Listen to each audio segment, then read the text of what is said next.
miles down. Tremors were felt as far away as Thailand and India. The death toll is unknown, at least 3, and many of Bagan's famous Buddhist pagodas have been damaged.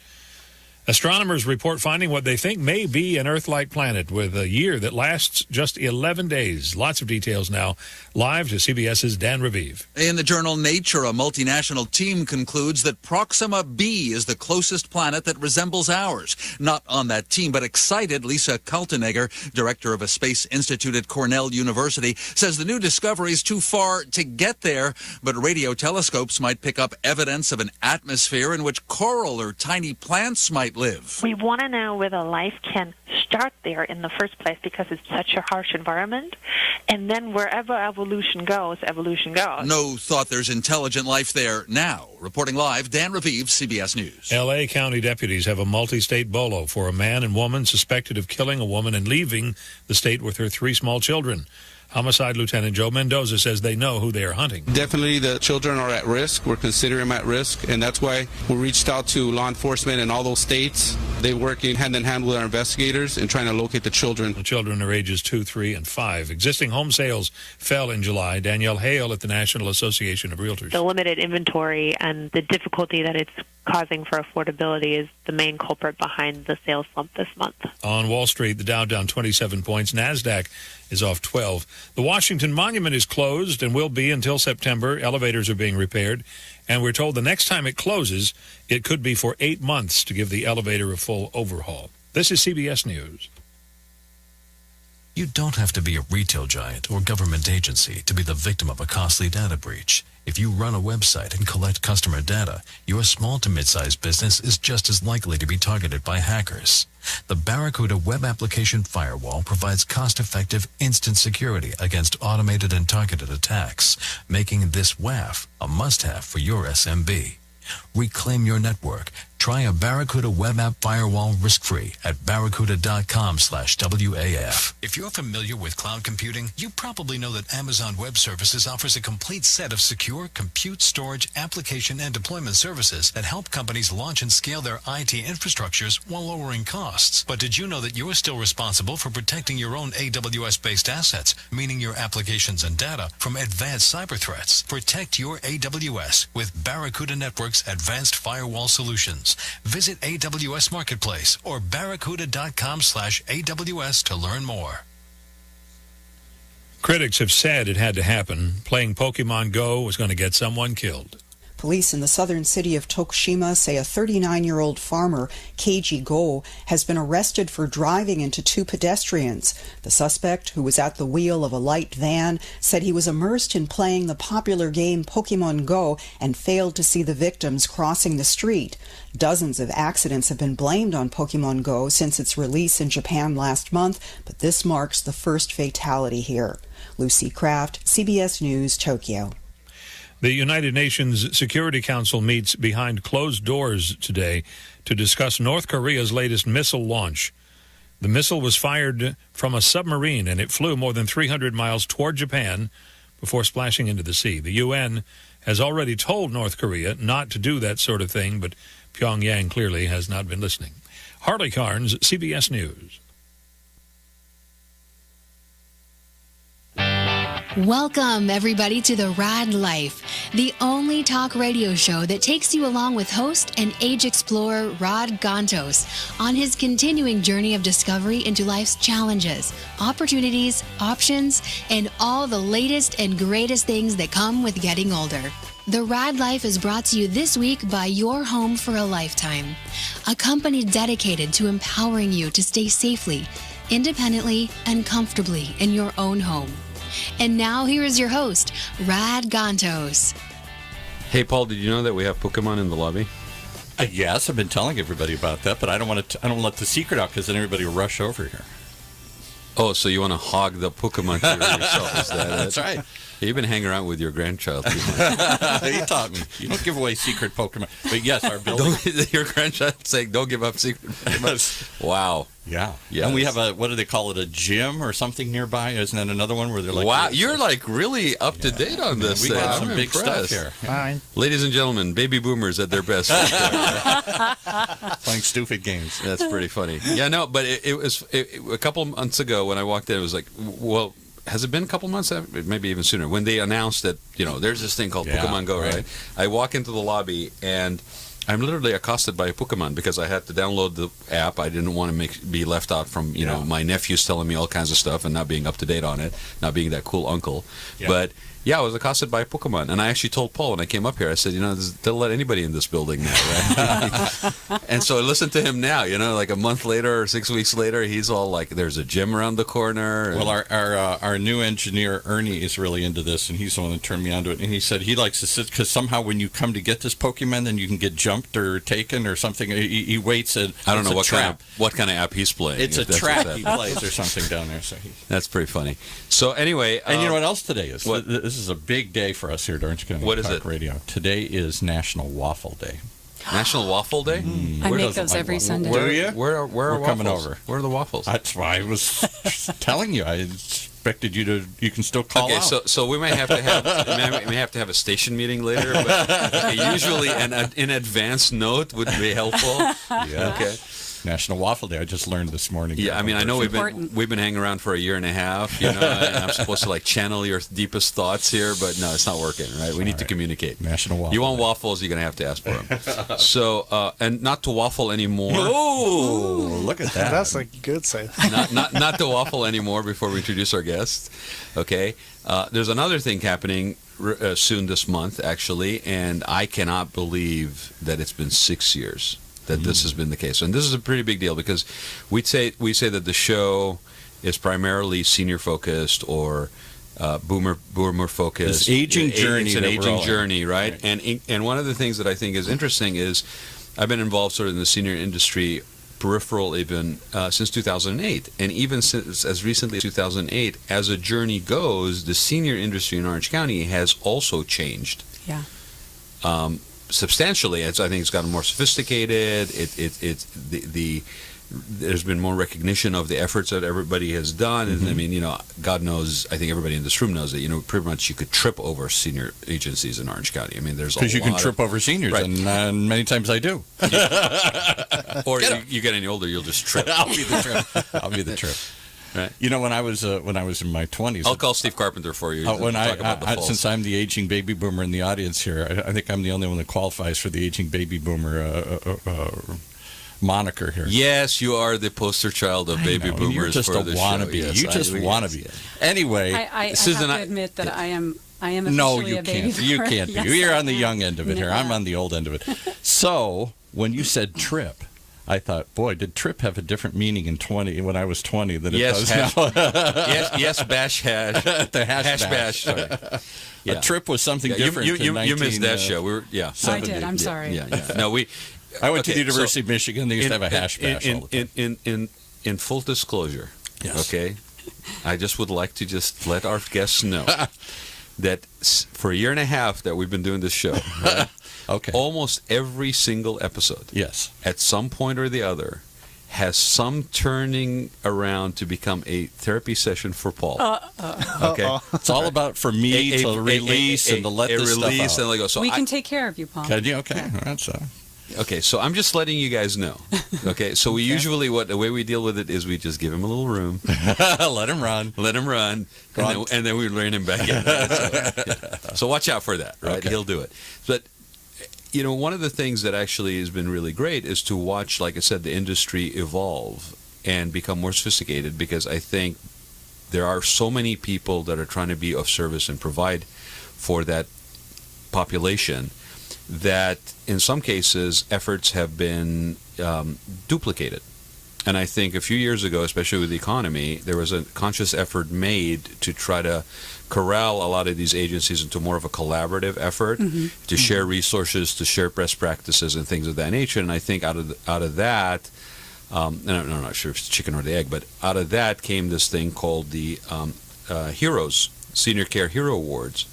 And I remember, I'm stunned that it's 6 years, honestly. I remember like, oh, didn't I just get an email about that? Like there's this little thing and it's going to happen. I can't remember. 6 years later. When did they have it? Is it happening every year at the Nixon Library?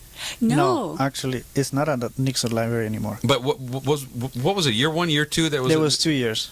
Yeah. Go ahead. When they first started, was it at the Nixon right. Library? In Yes. 2011 and 2012. That's how far back We were I at the remember. Yeah. we were at the Nixon. Well, in fact, the first year it was not called the Senior Care Hero Awards. What was it called? The first year it was called the Senior Care Humanitarian Awards.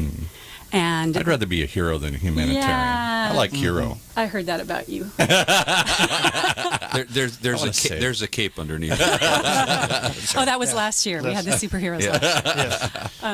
But yeah, it was the Senior Care Humanitarian. It was actually the first year it was formed. It was formed by a small collaborative of people in the senior care continuum. So Freddie's company, there was a hospice company, there was a home health, home care, Medi-Cal. There was all different companies. At that time, I was actually working for a senior care company for skilled nursing. So that's Susan who's talking. So Susan, introduce yourself so people know. I hope who that's not Freddie talking. Right. That would be interesting. Yeah, I don't have the accent. That's the only way I can tell the difference, right? Oh, okay. I'm senior director for community relations for Senior Serve. My name is Susan Papiri.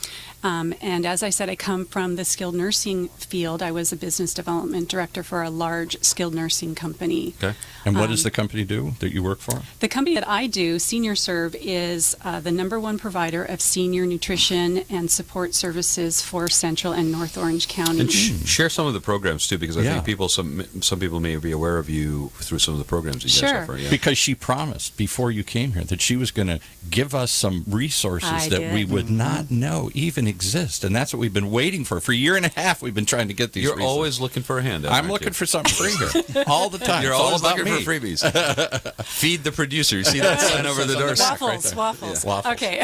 You got to add that to your We'll add scones. Whiskey. What is sour mash? See, it's Black behind bananas. me. I didn't see it. Black bananas. Black bananas, because I'm the only one leading Well, at my Susan, house. let's start with daycare centers. Yeah. So everybody knows us from Meals on Wheels, right. and the hot lunch programs. But what I want to talk about just specifically, briefly, is the greatest kept secret, I think, in senior care, and that is adult day health care. There's a really nasty word that we all try and avoid, and that's institutionalization. Yes. You know? And Warehousing them. yeah, and the thing is, coming from skilled nursing, there is a very big need for that type of care at a certain time. But that time can be pushed off so much longer than people realize. Sure. If you utilize the other services that are available in our community. So one of them is adult day health care, and 5 days a week from 7 a.m. to 4 p.m., we have 2 centers, one in Santa Ana, one in Anaheim, and you can bring your loved one there. And they receive pretty much the same services that you receive out of skilled nursing, which is, if the doctor prescribes it, physical therapy, occupational therapy, speech, but you also get activities, socialization, which is so key. You get the correct nutrition, and you get the medications you're supposed to receive the right way on time. So all of these things are keeping these people healthy and helping the people caring for them to live better lives. Because whether you're an adult, I was going to say keeping them out of institutions. yes, whether you're an adult child taking care of a parent or you're an aged spouse, you have probably promised your loved one, I'm never going to put you in a Absolutely. home. Right. You know, but sometimes you just need to have more help. So if that aged spouse is caring for that person and then they're starting to have issues themselves because they're so overwhelmed, this is a great, viable choice that they can just do 2 days a week. If they only want to just say it's a wife caring for her husband and she just needs to go get her hair done one day and go out with the girls another day, she needs that break. It's that whole, put the oxygen on first thing, take care of yourself first before you can take... Well, that's a good analogy. It's like in the airplane. I never thought of that until this moment. Put your own mask on first before you can take care of somebody else. Rod said this would come around to my life, so here's my little pitch right now. You're early. I'm early. I'm a little early today. Obviously, as I've said on the show a number of times, both my parents passed away a number of years ago. And before they did, my dad became a full-time caregiver to my mom, who had Parkinson's disease. And watching him lovingly try and take care of her as she deteriorated and got worse and worse and worse, couldn't get out of a wheelchair, couldn't feed herself, couldn't go to the bathroom, couldn't do anything, fell all the time, depressed, down, whatever, all these things that accompanied this slow demise. And he needed a respite. He needed a break. And he felt so guilty he wanted to go play golf or do something that somehow he was letting her down. So he tried to bring in a nurse or two just to sit there. And that was horrible because the nurse just sat there and watched TV. And my dad is like, one, I'm paying for this. This is ridiculous. And two, she's not doing anything. And three, my mother feels even worse. Like, oh, great, I just have to have a watcher or something here. All of it was terrible. Had there been a program out in Palm Springs that they knew of, what a wonderful idea to be able to take a break, because it is demanding to take care of a loved one, particularly if you're old too. Well, here's the funny thing, right? We have no issue at all. Nobody even blinks an eye when you talk about childcare. None. That's true. And that's our point. Yes. It's not even an issue, right? I mean, Right. you're not a bad parent. Child care. You're right. not a bad parent. You go on with your life. You have a productive work life. You whether you're dropping off the child at a parent or actually at child care, right? And it's so accepted. So my question to you, Susan, is what is it? Is it a mental block that we have? Is it a Lack of awareness that this exists, maybe? Overly self-consciousness about it? I mean, why is it such a difference when it comes to somebody who's a senior? Well, first of all, or an elderly even. Because you're dealing with somebody who themselves can say, hey, I'm an adult, I'm your husband, I'm your dad. Right. You can't tell me what to do. With a child, you can tell them what to do. Right. Sorry, you're going to do this. So that's one thing. But the other thing is there's a lot of guilt that's associated with the person dropping them off. I'm not doing what I'm supposed. I'm not being a good spouse. I can't handle it. Yes, I'm not being a good daughter. This is saying I can't handle, or I'm letting them down. I just have a really quick, funny little story to tell you. We had a daughter who finally, she'd been there a few times. We called her back a few times. She finally said, "Yeah, I'm going to try this. I'm going to bring mom here." So she was bringing mom here, and we let them for like the first 3 days, if that caregiver wants to kind of hang out for a little while, just so that they feel comfortable and they can see what's going on. We let them do that. And then it's like kindergarten, after that it's like bye. Okay, bye, Mom. Yeah. So she had brought her mom, and after like the first 3 days, and she still wanted to stay, and the mom said, "Honey, please go. Please go." You can go. You have my permission to go. Because she was having a blast. She was meeting new friends. She was doing activities. And that's the other part of it, too, that we talk about all the time in the show. Now I'm going through it with my 92-year-old maiden aunt who lives by herself out in Palm Springs. Moved out there to be with my parents thinking she'd die first, and they did. And now she's all alone in a little apartment. She can still get around. She gets Meals on Wheels. I want to do a tremendous shout-out for Meals on Wheels, and I want you to plug that program. Because until I never knew that program existed till she found this thing through some resource. It's the most incredible program. It's completely free if you can't pay for it. They will take donations if you can, but they will bring you a healthy meal once a day. Without that, she could not live by herself. That's her lifeline. Now, what I'm interested in the daycare stuff is, because I didn't know there are places like this, she's alone all the day.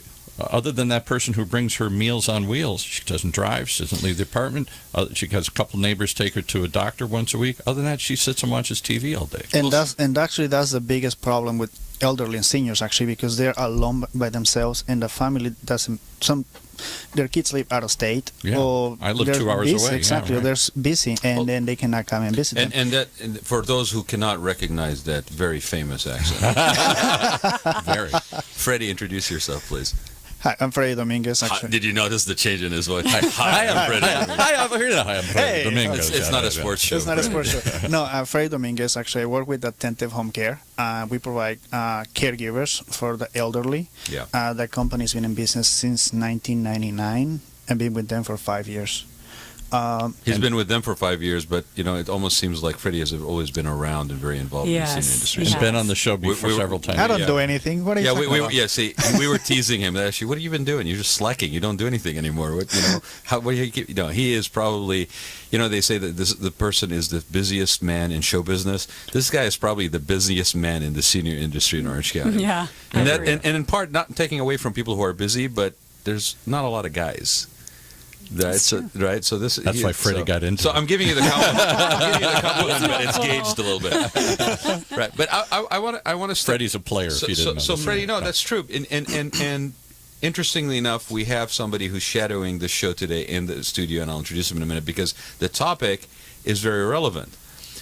What you're talking about is self-imposed isolation. Mm-hmm. Exile, really. You started to say exile. Actually, and there's many reasons for it, actually, because if a person has Alzheimer's or dementia, they isolate themselves because they feel basically embarrassed. They cannot engage in conversations. That was my mother. She did not want to go out in public and have anybody see her or pity her, feel bad. She didn't want her own family to see her at the end of the year. So she really went into complete isolation. Exactly. And there's many factors actually that come into play. Heck, there are people I know that basically their hearing starts to diminish. They really don't want to face the reality that they need a hearing aid, and they would rather stay at home rather than basically go out and basically constantly feel like somebody's needing to talk to them louder or that they have to pretend that they can hear you. But I mean, it can be as simple. What I'm saying is it can be as simple as that. Yes. A lot of people think that it's only because there's physical impairment No. or whatever. There's emotionality aspects to it that have nothing to do with physicality, have nothing to do with dementia, have nothing to do with diminished. But it really goes to what he's saying. Again, I can say from personal experience, my mother with Parkinson's the last couple of years, we have some relatives back in Minnesota. And occasionally I would hear from one and they'd say, well, why don't you come back? We'd love to see your mom. We hear about her, but we'd love to see her. And I finally had to tell him she doesn't want to see you. And it isn't because she doesn't love you. She just doesn't want anybody to see her that way. Yes, no, actually, another thing going back to the early conversation, why people refuse care or not. Number one is because either they're not aware of the services, right. But the main reason actually is denial. They are in denial. They said, no, I'm not old. I don't need anybody to help me. Right. I don't need a caregiver. I don't need your help. I don't need your advice. I know better. So they are taking care of myself my whole life. Exactly. And that's the biggest mistake, the biggest problem, until they realize what they were missing and all the help that they could have gotten. But after, they're like, oh my God, thank you very much, that was amazing. Like all the help, let's say the respite care, from the caregiver perspective, also because a caregiver cannot be there 24 hours. Right. No. Or the senior realizing that if they live by themselves, how much But I think help they're getting. if I had any qualms with how we provide senior services, is that we don't really educate early enough.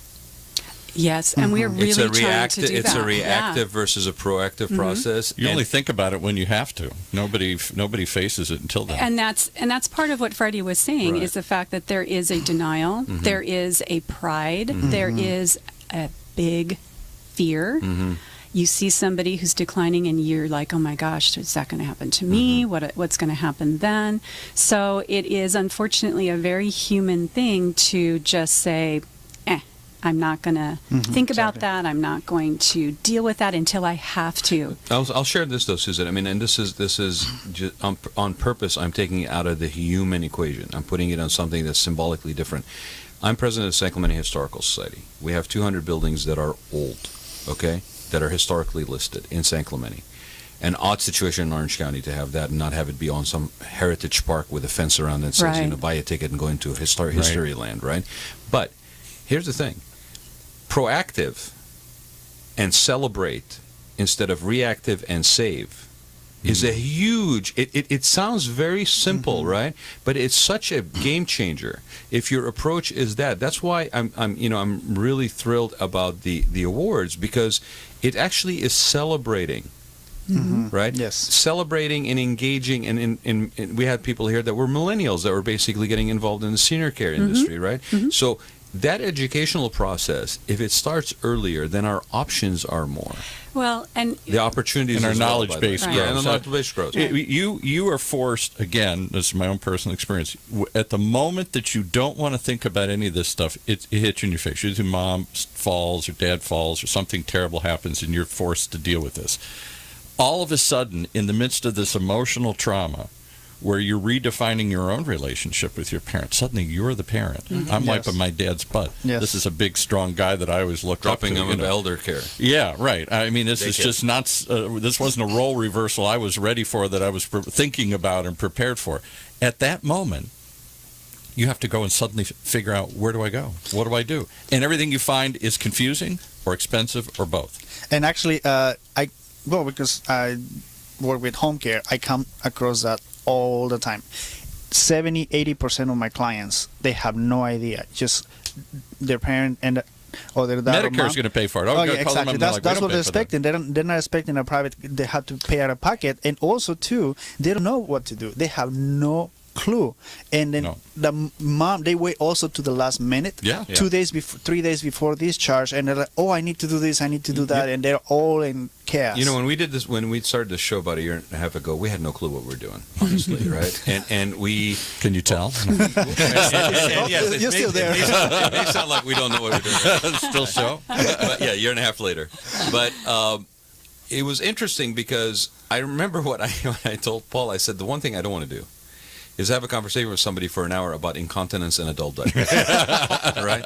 But what has come out of it is, and I think it's out of a sort of organic need, is that we don't have these conversations. We don't talk about this stuff. People don't want to talk to somebody, whether you're a financial planner or whatever. I don't want to talk to you about the fact that there's an end of life situation that nobody's getting out alive. I don't really want to talk about that. And then add to that complexity that you live in an environment where everything around you is young and new, and nobody gets older. We don't do seasons in California. You know, there's no change that happens here. Otherwise, we blow up old buildings and we just replace them. But there's nothing old here. I think the encouraging thing is that whenever somebody engages in this conversation on whatever level, whether it's preventing elder abuse, whether it's serving the community, it actually is very empowering. I was just going to say that, Paul, and to that point specifically. I'm Paul, excuse me, right. That's okay. Rod.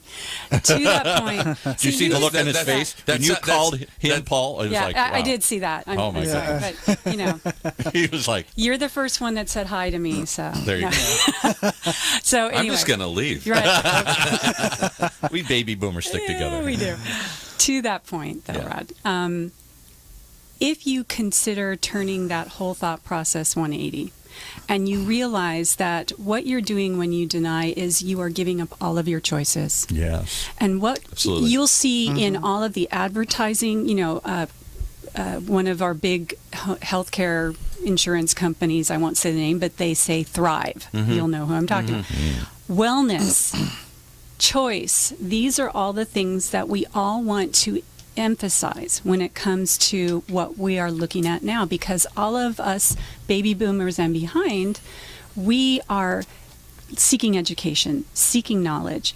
We don't know what we don't know, though. So, where do we seek it? That's where our industry has to really step up and start talking less about the incontinence products and more about the Why are you looking resources. At me, Rod, when she says that? I wasn't going to say anything. I'm starting to see those cargo shorts that I different life, to be honest. They got a lot of pockets. Now I understand why they have a lot of pockets. Yeah. But, the resources, the choices, from things like doing an advance directive and stating everything you want to have happen so your kids don't have to fight about it when you can't speak about it, down to what kind of care. If this happens, it's okay for you to look for a place like X for me.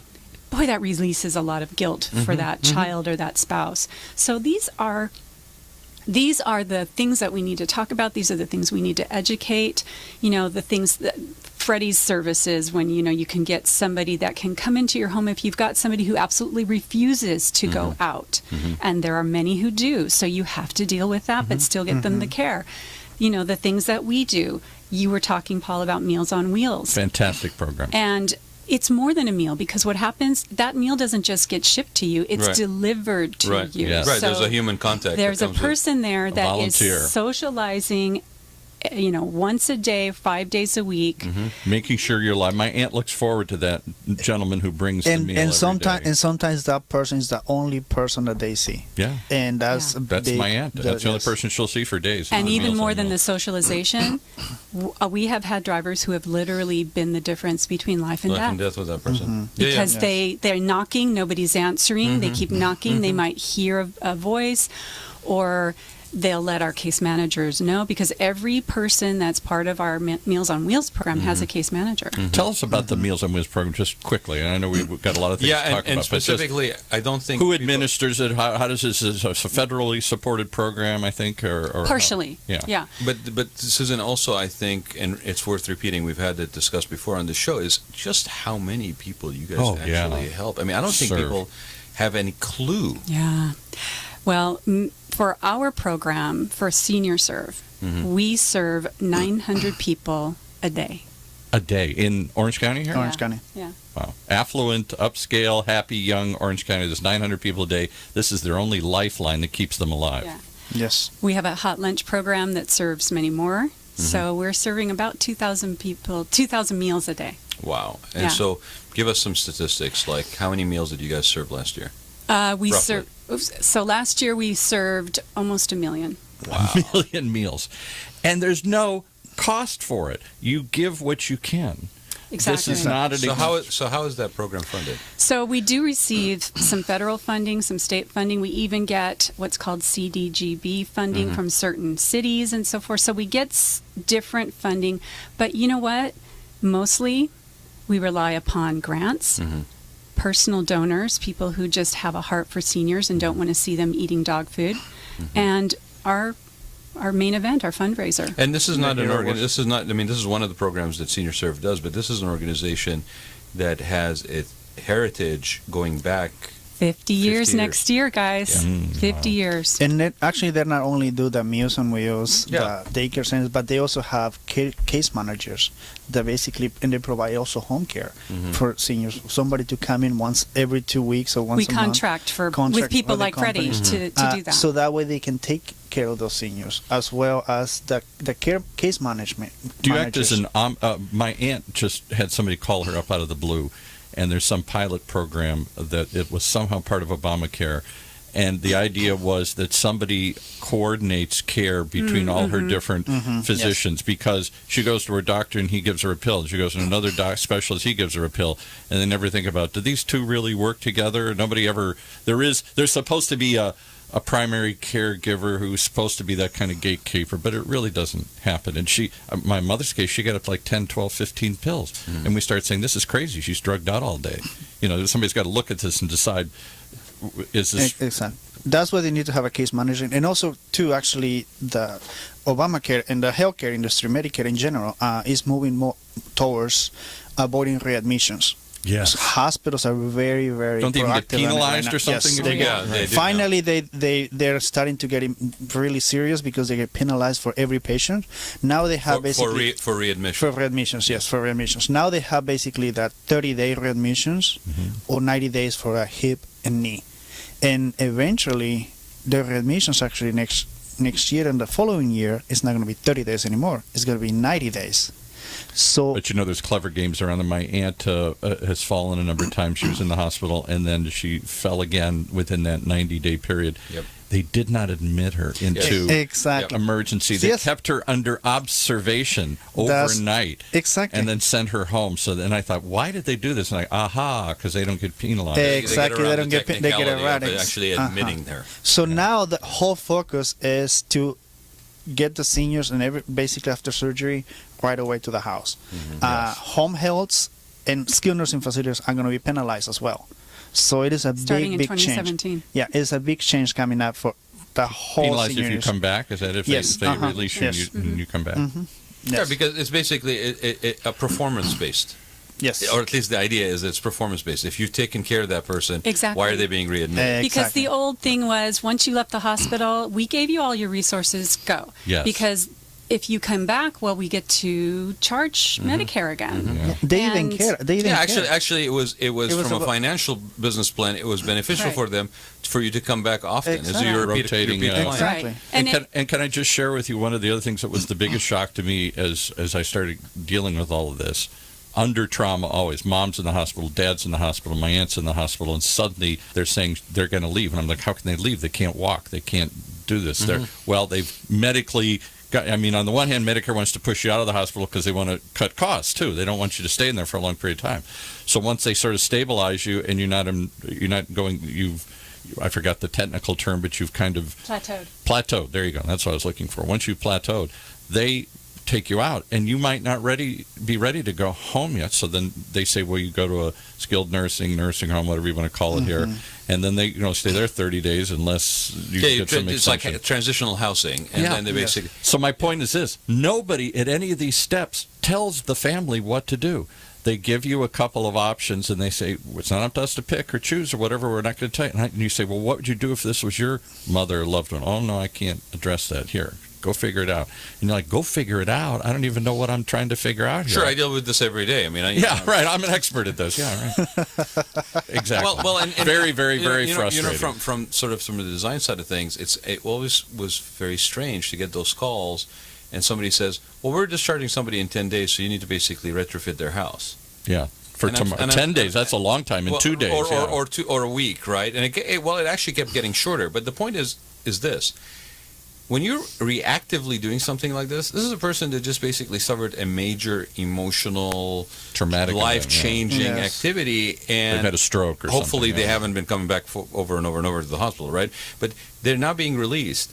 So while they are in this most vulnerable of states recovering, you're about to go into their house, their safe haven, and basically butcher the heck out of their bathrooms and butcher the heck out of their kitchen, or whatever you need to do to put in these life in sustaining things, grab bars, things like that. Remove the threshold. So now they're going to be released into a house that's also damaged. Yeah.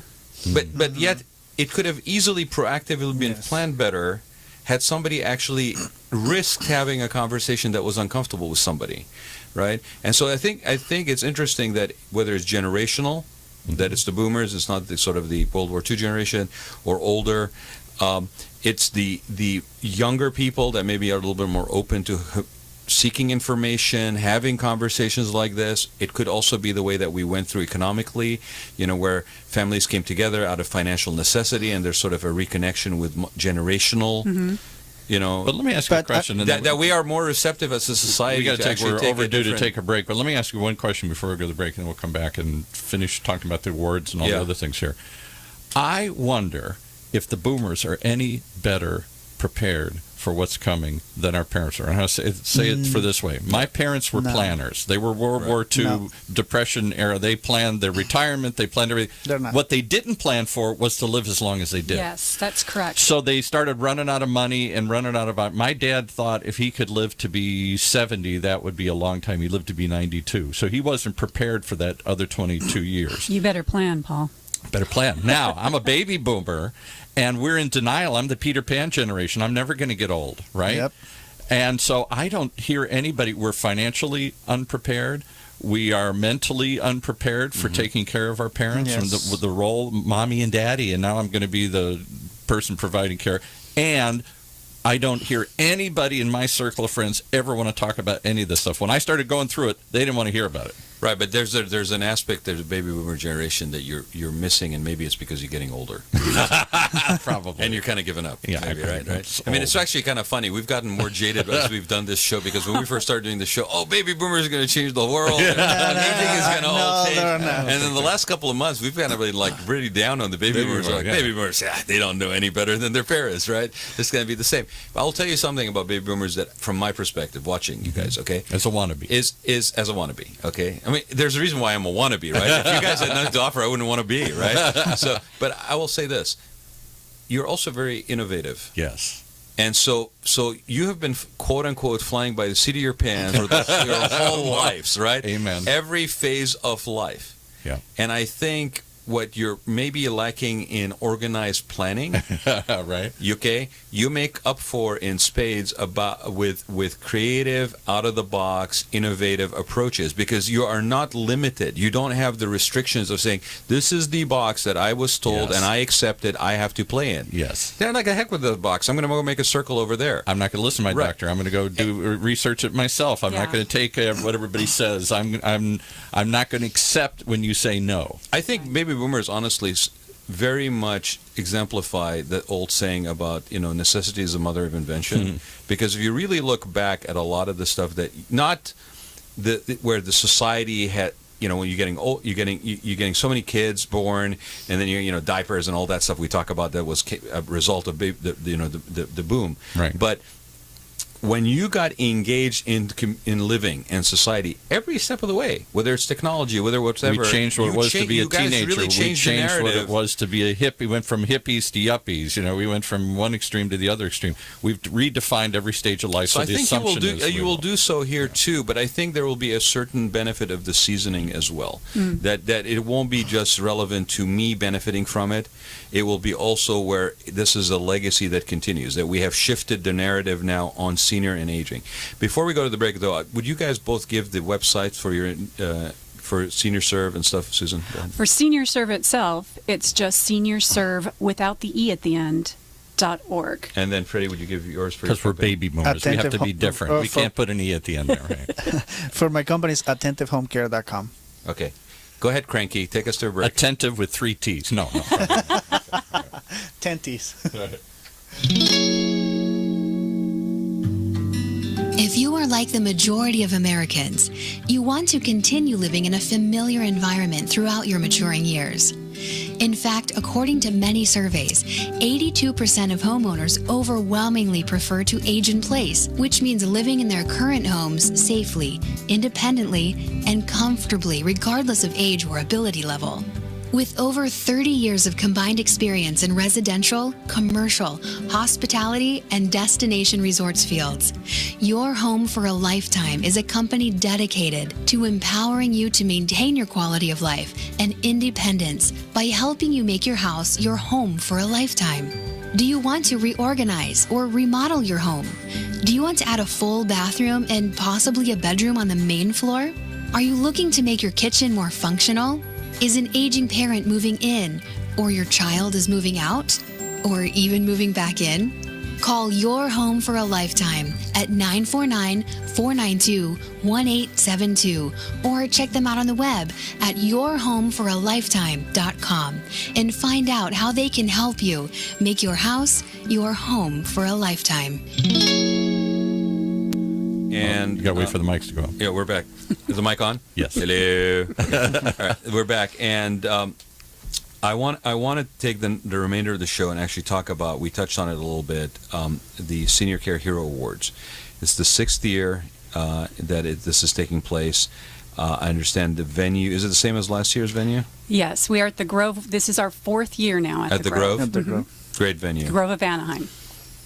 Groovin' at the Grove. Groovin' at the Grove. You're such a baby boomer. So, Susan, why don't you give us a little background on this, a little history, and then maybe the categories and so forth. Sure. Well, Freddie was one of the originals when we started this back in 2011.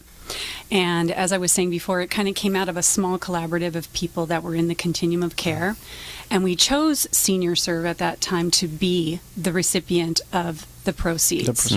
So the next year, the two main people that started that small collaborative went to Holly Hagler, the CEO at Senior Serve, and said, you know what? We think this is a great event, and we're still behind it, but we're not event planners. And our small collaborative was kind of being absorbed into this larger one. So they asked if Senior Serve would like to kind of just take it over as their fundraiser, and Holly said, absolutely. So they changed it to Senior Care Hero Awards. We went online with it because that first year, oh my gosh, Freddie, you remember it was all paper. The first year it was all paper. Actually, I was until like 2:00 in the morning doing the program. It was crazy. Freddie, if it's okay, whatever you're comfortable sharing with this, but would you give a plug for some of those people that actually innovated this, brought it? Yeah, who put this together at the beginning? Give us some names. We know you forget some of them. Actually, you know what? I'm really bad with names. How about Susan? Okay. Who was part of that? I'm going to say that our two founders, the ones that we recognize as our founders, is Ed Schramm with Care Choices and Wanda Crow with Horizon Support Services. They really were the people that spearheaded this. Yep. The rest of us, some of them are still on our council. We have, Freddie, myself, Debbie Ricker, who was an occupational therapist with the same company I was with and now has her own company. And what's the council? What's the name of the council? This is the Council of Advisors for Senior Care Hero. Yeah. So basically, the committee that puts this on. So Susan or Freddie, either one of you wants to take the question. What was the intention? So intentionally, what we initially wanted to do is get the word of our collaborative out. So we thought, hey, we'll have this event, and then coming from skilled nursing, I said, I really want to see us do something that honors people, especially those caregivers. Mm-hmm. They do the most for the least money and work the hardest. Mm-hmm. And in many cases, not really celebrated. Right. Exactly. And then at the beginning, it was kind of going towards the caregivers, but after many conversations figuring out, then we basically develop different categories. Yes. Yeah. So now it basically for the 6 years. So what are the categories? So the categories are we actually a few years after we started began having People's Choice categories. Those are non-professional. When I say non-professional, I mean not in the medical field. Right. And we have veteran, volunteer, senior, and family caregiver. Now, those People's Choice categories are decided, the recipient is decided specifically by just the public vote. You can vote once a day, every day on the site. Now, the professional categories, caregiver, social worker, nurse, physician, executive director, and then there's kind of that other category that carries everything else, and it's called the senior care professional. Senior care professional. And in fact, I have to say, Freddie is one of the nominees in that. That's very right. well, very well deserved. And so, do you have to be a professional to vote in those professional categories? You don't have to be a professional to vote in any category. And actually, you don't have to be a professional to nominate anybody as well. Anybody can nominate anybody. And the issue that we come across is that so many people do so much for the elderly community, and they're not recognized at all. No, not even by the employer, nobody. Right. And those people are so humble. Actually, when you go nominate, they're not even doing it for the recognition in any shape or form. They're doing it to give and be of service. Exactly. So we really need to everyone go out there and figure out who those people are and recognize them. Everybody has a hero. The thing is, take 15, 20 minutes of your day.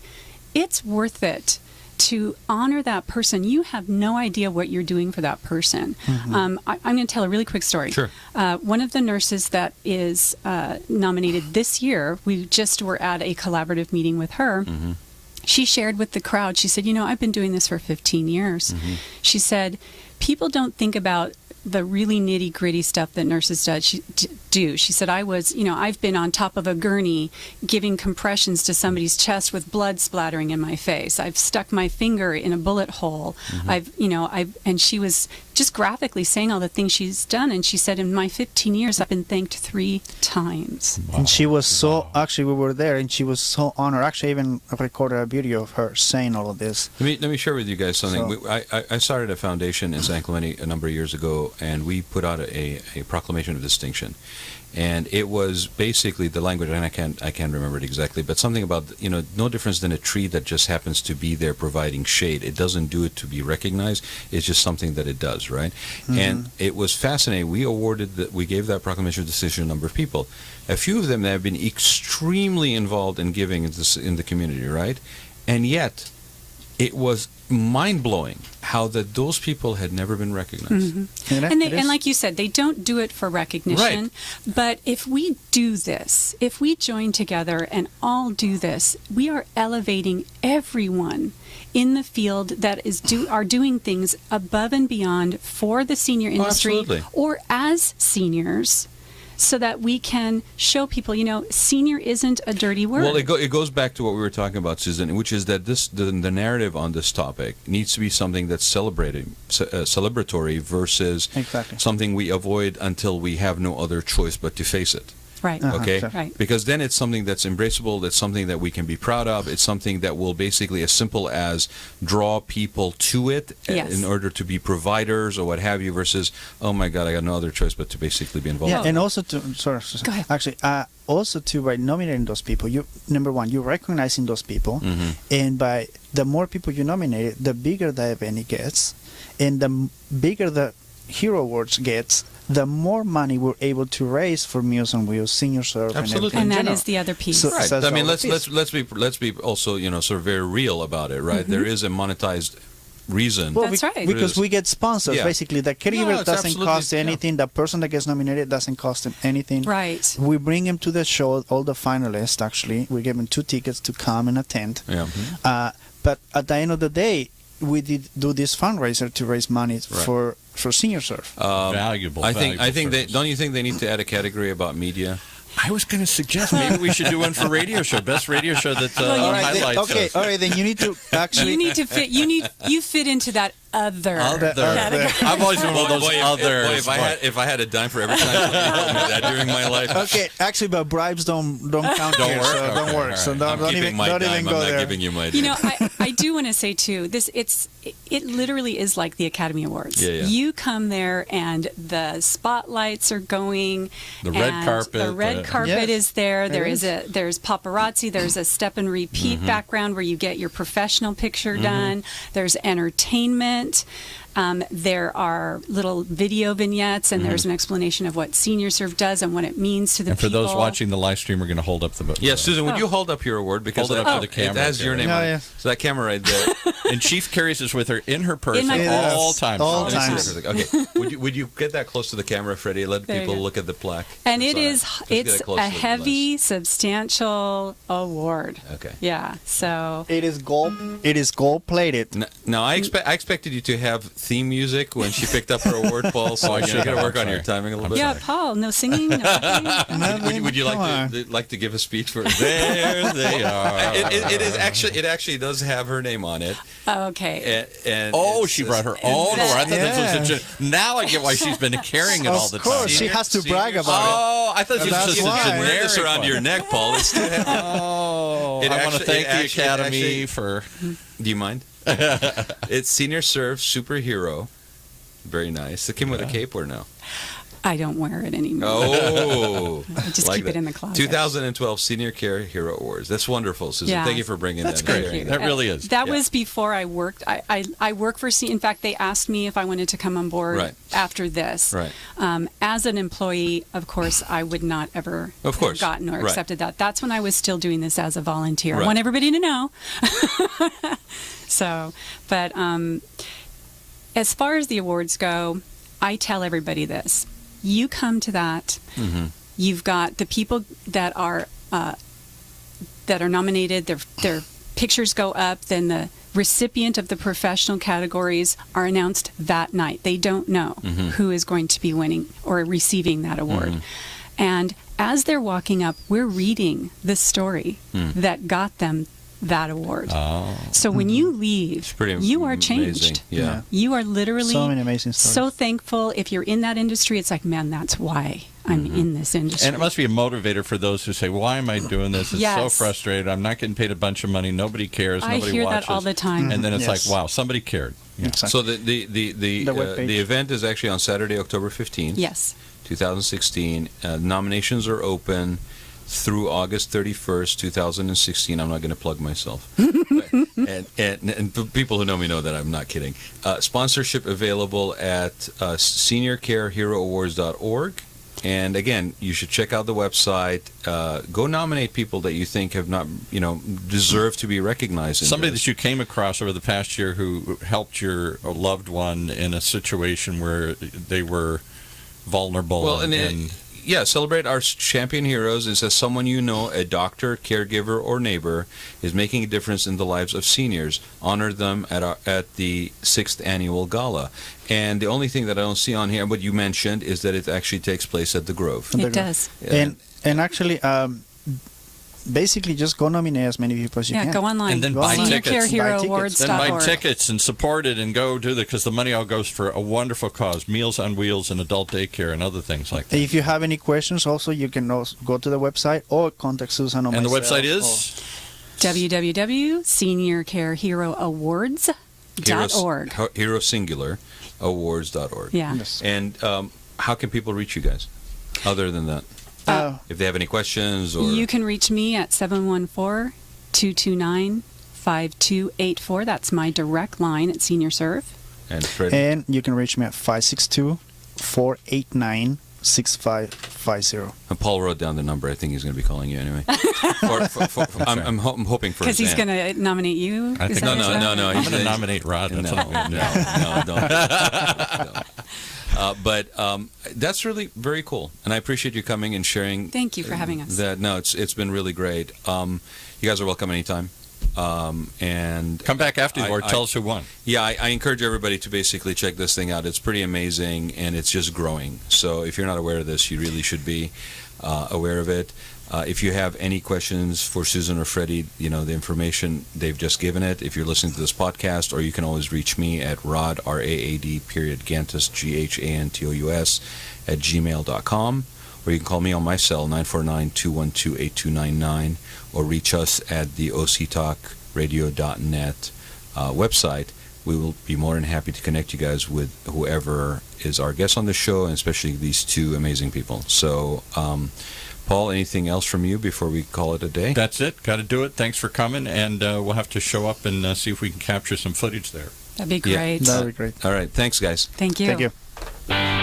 You have been listening to the Rad Life Radio Show with your host and age explorer, Rad Gantos, brought to you on the one and only octalkradio.net. Join us again next week as we continue our journey of discovery into life's challenges, opportunities, options, and all the latest and greatest things that come with getting older. Let's face it, not all company challenges are the same, which is why Strategic Market Intelligence can help identify the actionable information you need to be more competitive. Gain a better understanding of your brand, competition, best prospects, or new product opportunities to generate greater revenues in 2015. Call 949-357-9547 or visit www.strategicmarketintelligence.com. Are you ready to tap into the power of social media to promote your business? It's easy to get social with Turn Up the Volume, the award-winning social media marketing professionals who know how to get results. Drive web traffic, boost sales, get social.